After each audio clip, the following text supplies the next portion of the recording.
Am I on? Hey, Minnie, am I on the line? Not yet, but you will be. Tell me when I'm popping up there. I'm on a delay. Oh, okay. So, hey, everybody. It's Friday. What's the date? July what?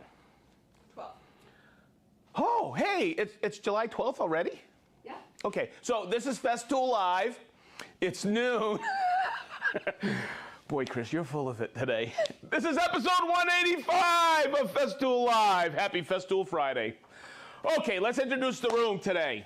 We have over here on the board, Christine. We have Stephanie here, observing to make sure Christine does her job correctly. Behind the camera, we have Mr. Book Match, Chris the Unit Cyber.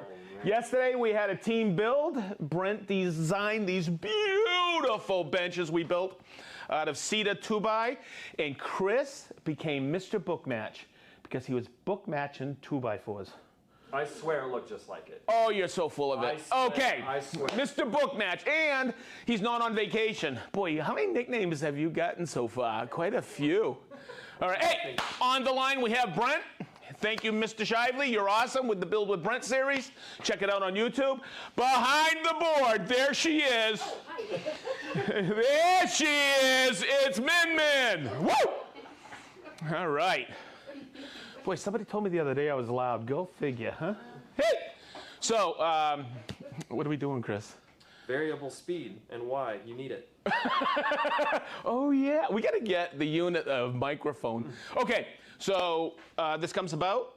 I just have one more note here. Don't forget, I think this is the last weekend you can sign up for the My Festool giveaway. Please sign up for it. It's probably one of our biggest giveaways ever. So you can find out all the details on the My Festool area on our website. Was that correct? Yes. Wow, I'm just spitballing today, ain't I? Okay, hey, we had a best of series last week, and I didn't get a chance to wish everybody here in the United States a happy 4th of July. It was fantastic. We were in a parade, weren't we? Mm-hmm. Mm-hmm. And it was wonderful. I've never been in a parade before, and it was a heck of a lot of fun. So I hope everybody had a safe holiday weekend. All right, here we go. This comes about why variable speed. Why do we have variable speed on the Festool system tools? And yeah, you've seen variable speed on other people's routers or other things out there, I would say. Usually you have variable speed in a drill motor. It's in the trigger. But somebody asked me why we had variable speed on our track saw. That's what I'm getting at. And why do we have variable speed or variable suction on our sanders or our dust extractors or our routers? And I want to explain that today to you so you understand, and hopefully this answers that question I got a few weeks ago from somebody who messaged me. Okay, I want to start over here with sanders. I've talked about it before, but I want to go a little more into it. Now, pan right here while I grab a piece I forgot to put out here, Chris.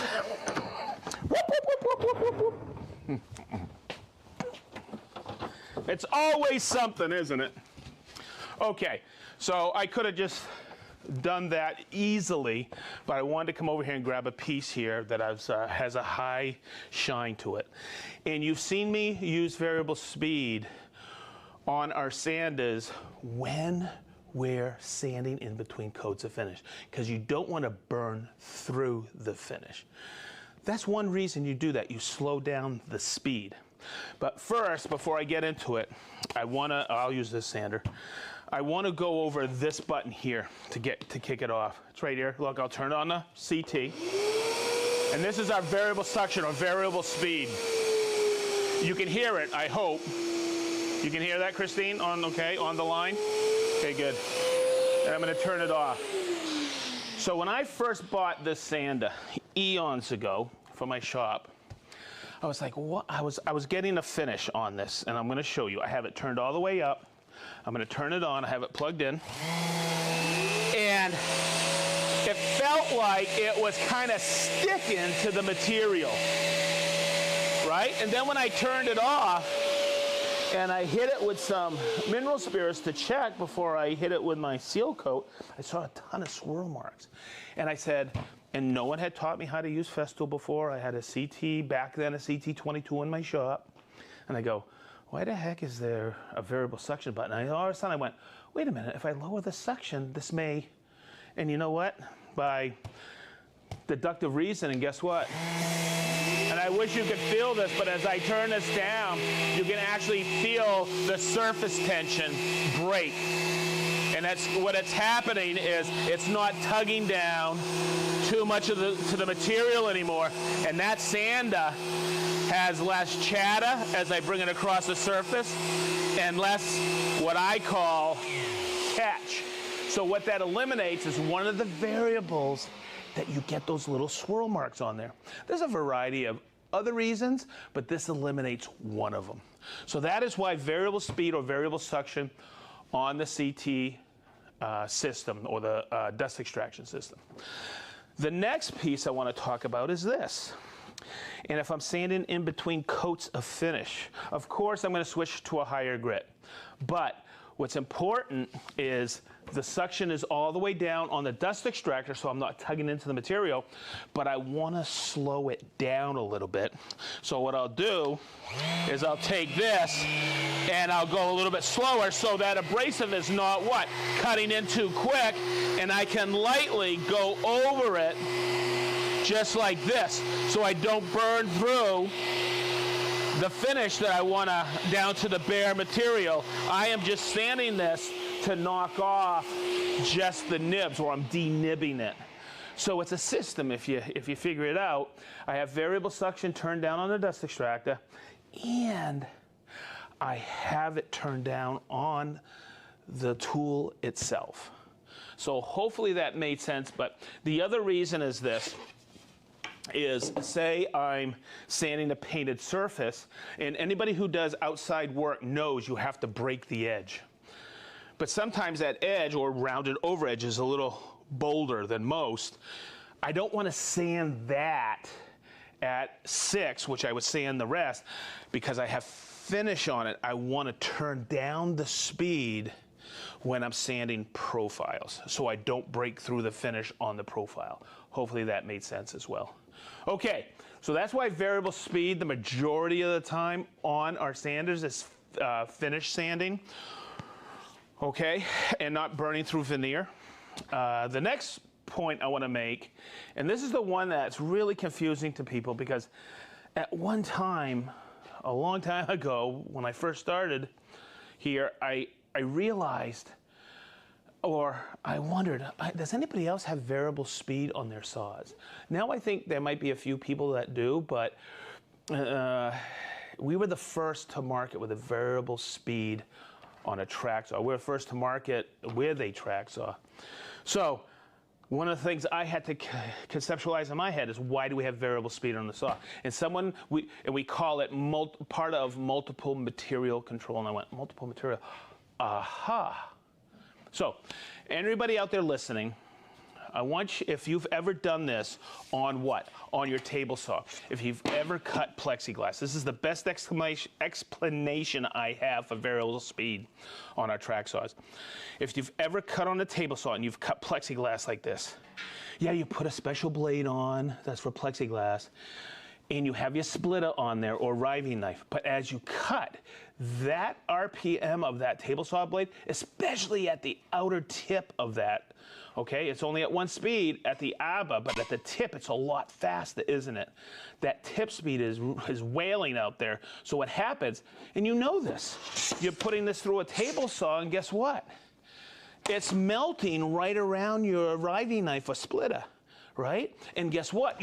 It catches. What if you had, and I don't know to this day if any table saws have variable speed, but if you would have turned down the speed with that special blade in the table saw, if a table saw had variable speed, you would have a much better cut. Ha ha! Hence the track saw and variable speed. So what I'm going to do is I'm going to step through a couple of things. If you notice, when I'm changing the blade, remember it's a Festool system. I take the blade for plastic. All laminate plastic blades are red right here. Okay, they have a circle or a half circle now, red. Okay, that's your plastic blade. It's a triple chip grind. But whenever I'm changing any blade on any tooling, what do I got to do first? Unplug. Unplug it from the CT or the wall and also take the batteries off. So here we go. I'm going to do a quick change. We call it fast fix. I lift this up. 3 things happen. You've heard me say this before. The blade locks down. The arbor shaft locks, and another safety feature is the switch locks off. Okay, so I'm going to take that.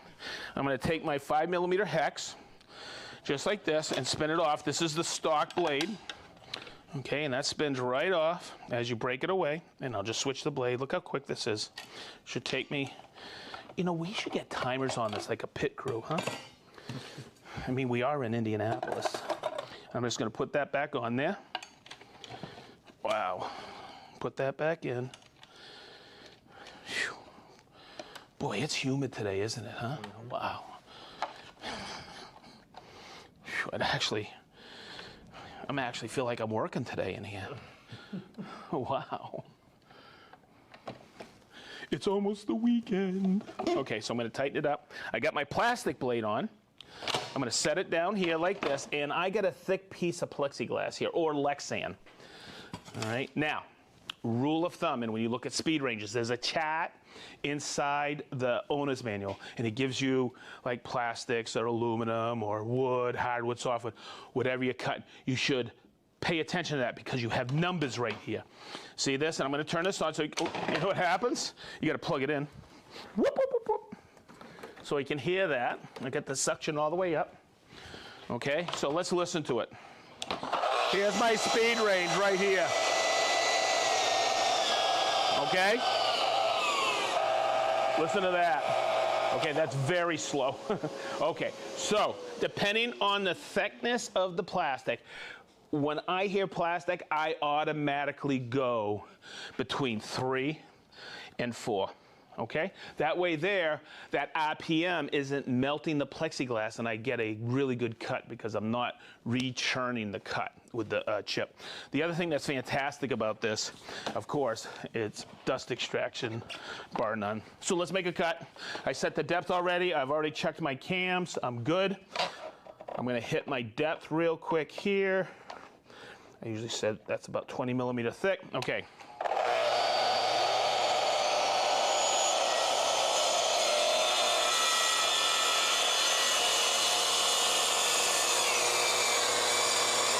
And always remember, let the machine do the cutting. Don't force it, okay? And let's look at the quality of that cut. It's beautiful. Let's look at it here on this side, okay? And look at that. No melting, no nothing, and a really high quality cut. Look at that from the top. No chipping, anything. It's absolutely perfect. So I wanted to show you that. The outside cut's got a little bit of saw blade marks, but that's fine. Okay, good? That's why variable speed. So on the track saw, that's a TS60. On the track saw, you can get an aluminum cutting blade for non-ferrous metals. You can get, and we have 3 wood blades. Wood blades have the yellow loop. Plastic blade has the red, and the blue half circle or circle on all the other blades are for aluminum non-ferrous. We have one that has 4 teeth on it, polycrystalline, and that is for cement products, like Wonder Board or Hardy Board, whatever. Cool? Okay, now we also have that on the Capex. We have a plastic blade for the Capex, or if you, the KSC60, I mean, here I go with my, KSC60, that's the Capex cordless. Both K-Pi have that. You guys know the plural Capex, right? It's K-Pi. Okay, just checking. So somebody actually messaged me and said, that's not quite correct, Sedge. I think so. Okay. So here is one of those things that my whole life I've dealt with about router bits. And I'm going to use this exaggerated, yes, this is a true router bit. And this is I got it written down there. This is a 3.5 inch diameter bit. Okay, remember I talked about the ABA and the RPM. Okay, but that's the tip speed. That's what you have to worry about. That's why you slow things down. So when you look at like a 1400 at 1 is 10,000 and at 6 is 22,500 RPM. So if I'm spinning a bit, a straight bit, okay? Let me grab a straight bit really quick. If I'm grabbing a straight bit, let's say a spiral, say this one right here. Woo. Okay, this is a 6mm bit. And I'm spinning, I always spin this full speed at 22,000 on the 1400 because that goes right into the ABA and that's 22,500 right there. So let's look at this. It's 22,500 right there down to the shaft, but out here, that's up in the 40,000 range, okay? So, 2 reasons you do that. You can guess the first one. If I'm spinning that fast, it's heating up and I'm burning material, okay, especially wood. I'm melting plastics as well if I'm running a big bit on it, all right? But the other thing is the way, and I'm trying to get this so you can see it. The way this carbide goes on here is called brazing, and you don't want to heat that up, okay? You want because that will detach the carbide from this metal. So you got to be very careful. That's why you slow it down. Safety reasons, but also burning material. So I'm going to plug this in so we can hear it. I have and there's all kinds of charts online. You can go and I downloaded a couple yesterday. I went onto Google Images and just hit router speed bit diameters, and I came up with a couple of them. But I always know the bigger the bit, slow it down.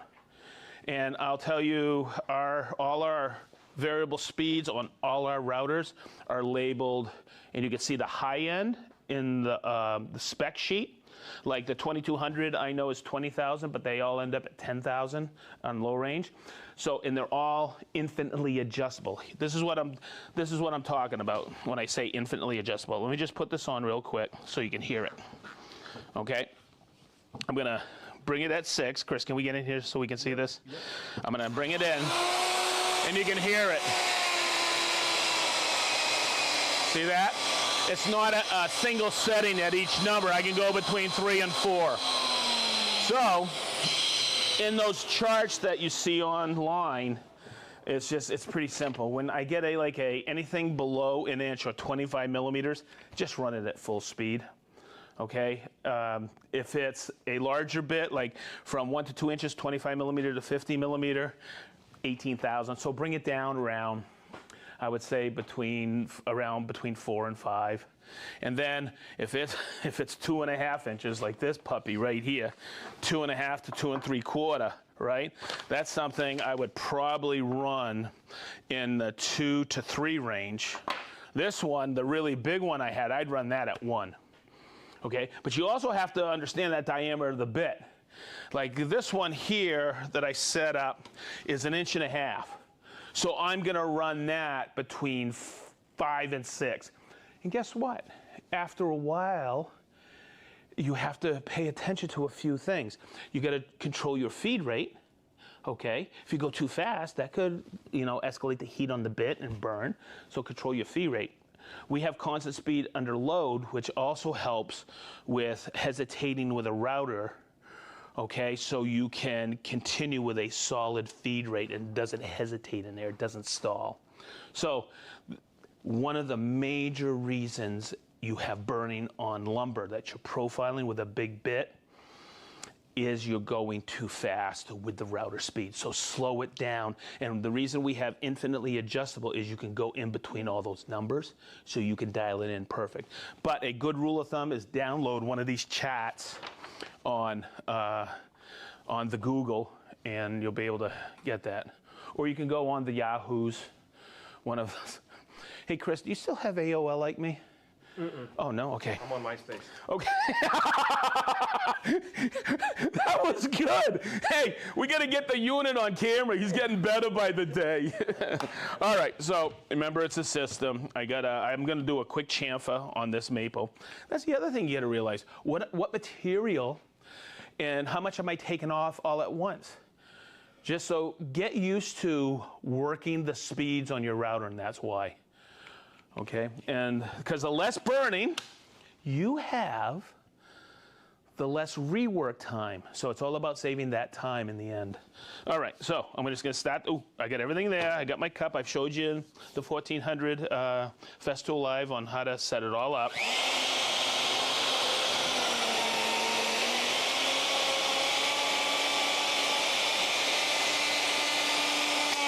Whoa, that's a big chip. But I want you, Chris, come and focus down here. I want you to notice the effectiveness of the dust extraction. Because what we're doing is we are taking off, and I'm just going to finish this up right here because I kind of tilted that while I was talking. Okay? Chris, get down here. Look at the dust. Look at the lack of dust. I mean, there's a few chips here and there, but look at the profile and how much I took off with the 1400. Okay, and let's really look. Do you see any burning whatsoever? And I went at a nice steady pace. So that's how you eliminate a lot of burning. We have the constant speed under load with the router. We also have the variable speed. We bring it down and also do a steady feed rate. Now, let's think this out. Everybody out there have a domino? Is that variable speed?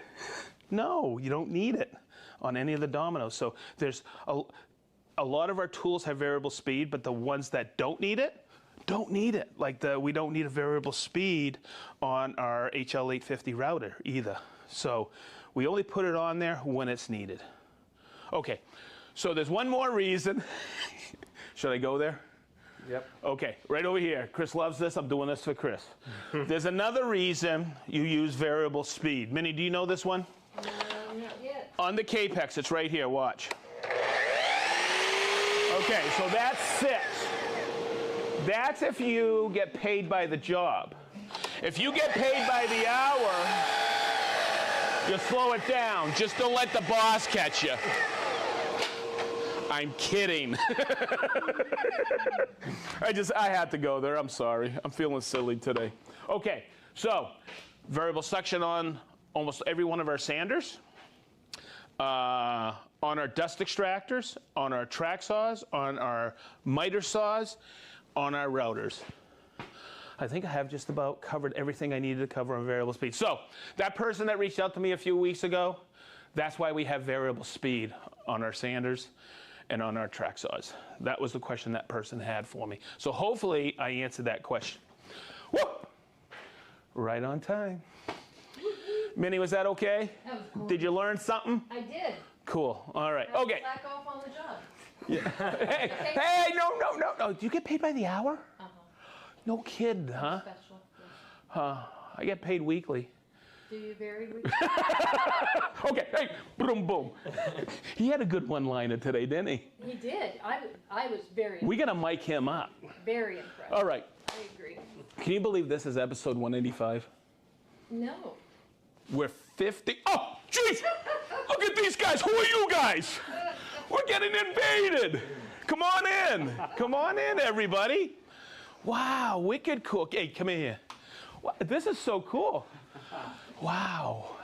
You getting this? Mm-hmm. So Garrett used to work the board and the camera, and the board here is a trainer. He's our sales trainer. And it's amazing. And he's also our catalog model. Oh, he is, yes. Yes, he is. And he's a master of the RG130 grinder. He's going to kill me. But Garrett is now our sales trainer. He's the best trainer we've ever had. And we have some folks in here from around the country. Okay, they're our system partners, our dealers, and you go to them to purchase our tools. And I want to thank you for being here. Absolutely. Was he okay? Was he a good trainer? Oh, yeah. Yeah, he was okay? Boy, see, he started out as a camera guy, but he's also one of our application specialists as well. On the phone, he's really good at it. Cool. Okay, so what part of the country are you from, Will? Greenville, South Carolina. Where are you from? San Diego, California. No kidding, huh? That's a real. Lucy was just here. Where are you from? Morristown, New Jersey. Wait, oh, Jersey. Jersey. My wife's from Point Pleasant. Sorry to hear that. Yeah, no, me too. She's a Yankee fan. Oh, you didn't hear that, honey? Okay. St. Louis. Yes. Arlington, Texas. Arlington, Texas. I'm going to be in Arlington. Is it Maryland? Washington, D.C. area next Wednesday. I'm going to a Nationals game. Oh, yeah. Yeah, right here in Indianapolis. Whoa! Indy, baby! Minneapolis. Minneapolis. Cool. So there you go. I got to call off these names. Can you guys help me with some names? Okay, yeah. Garrett, get him out of here. Guys, thank you so much for being here. Thanks for having Garrett. He's such a good, I don't know. And Thank you so much. oh my God, guys, thank you so much for coming for dealer training. No, we appreciate it, man. Thank you. Wow. It's like we're having a party here today. Woo! All right, so I got to name everybody off. That was so cool. All right, hey, we have Bahama Brian. That's my buddy, man. New Leaf Interiors. Brian St. John Moss. I met him 30 years ago. Dale from Swaddling-Cote, England. Jason and Yana from Granite Falls, Washington. Jacob from Rhode Island. How you doing? Oh my God, that is him. You know, he's kind of like Madonna. You don't have to put his last name. No. You don't have to put where he's from. It's Dirk from Dayton. She just look. She just put Dirk. It's like, it's Dirk. Your new stickers are just gonna say Dirk. All right. Hey, Tommy from Oldenburg, Germany. We have Chris from Leo, Indiana. We have Leo from Holland. We have Jason from Fenton, Michigan. Rob from South Devon, England. Mike M., Mr. Martinez from Austin, Texas. Peter from Melbourne, Australia. Durango Pat from Colorado. Capoli, Poppy, and Z. Oh. He's there now. Okay, we have Capoli, Poppy, and Doug from Zionsville. Doug, there you go. That's the grandbaby from Oh, hi, grandbaby. here. Yeah. They're here? Visiting from here, yeah. Wicked. We have Ray from Pensacola, Florida. Ernesto and Fatima from Vaca, Nicaragua. That is so cool. You know, we talked about this last week. They're on vacay Oh, in Nicaragua. sorry, they're on vacation in Nicaragua. I thought Vaca, Nicaragua was a place. I'm so sorry. We have Matt from Tinley Park, Illinois. Tom and Kelly are always with us from Eatonton, Georgia. Chris, man, these folks are always with us from Malta. I know. We got to do a live from Malta. We all in? Let's go. We have Willie Spactrician, Frank from Downers Grove, Illinois, Michael from Gold Coast, Australia, Stevie Z from Sweden. We have Bermuda Steve, Warren from Batavia, Ohio. Woo! Pappy G from Tennessee. We have, I won't say it. Rick from sunny Blackpool, UK. Michael from Edmonton, Alberta. Des from Harrogate, England. Ruben from Centurion, South Africa. Joe from Waseca, Illinois.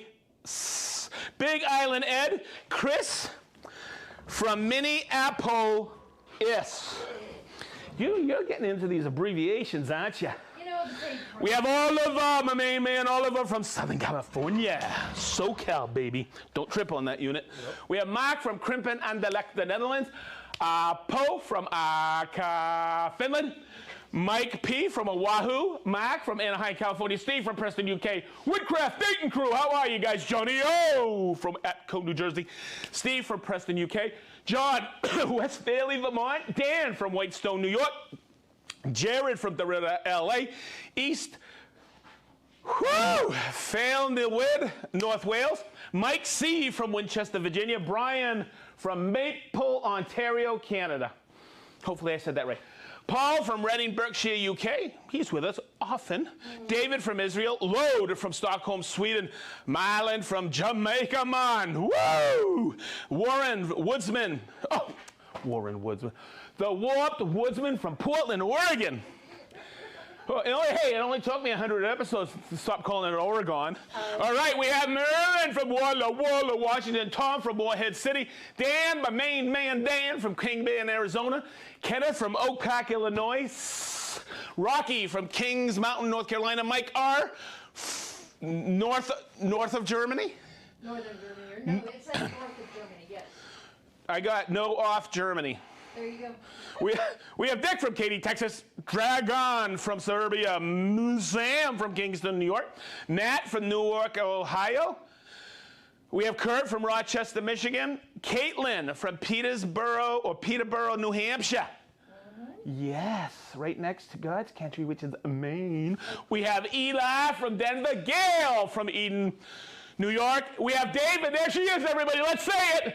Gwen from West Virginia. Blake from Nevada, California. Russ from Chichester. Carrie from Dallas, Texas. We have Rick from Lenore, North Carolina. Madhava from La Crosse, Florida. Ben from Lake Geneva, Wisconsin. Petri from Jolarvi, Finland. Kevin from Monroe, North Carolina. Dan from Barator, Switzerland. Brian from Kawasaki, Japan. Woo! Woo! Hey, Brian, how you doing?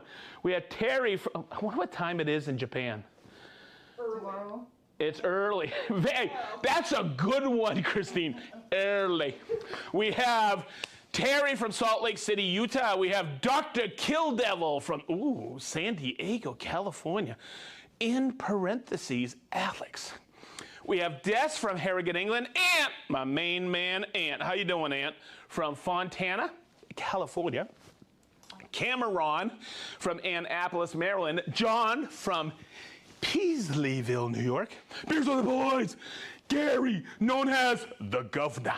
Greg from northern Minnesota. Dean. Yes, County, Virginia. Mike H. from Raleigh, North Carolina. It's pronounced Fauquier. Yeah, okay. Can you say that again, Minnie? No, Fauquier. Yeah, it's right. What was that? Dean from where? Fauquier. Okay, better you than me. County, Virginia. Mike H. from Raleigh, North Carolina. George from, I gotta stay out of HR. George from Tallinn, Estonia. B. Double Dizzle from Bentonsville, Arkansas. Martin from El Cajon, California. I won't say what I'm thinking. Michael from Paris, Texas. Joe from Carlisle, Illinois. And Rick from Miami. Woo! How's everybody doing? I got through it again. Yep. I didn't swear. I did not swear. Okay, we did good. Stephanie, thank you for hanging out with us today. That was a lot of fun. It was really neat seeing all those dealers and Garrett. God, I can remember when he came by the house that time and he was picking up trash cans, and he's come so far. John's here from Columbus, Ohio. John from Columbus, Ohio. Okay, everybody.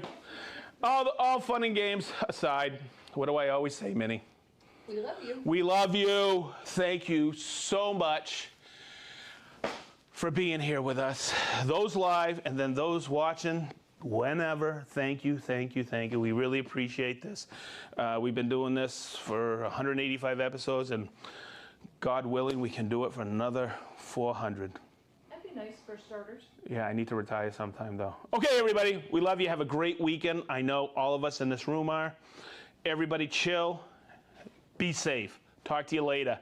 And that's a wrap.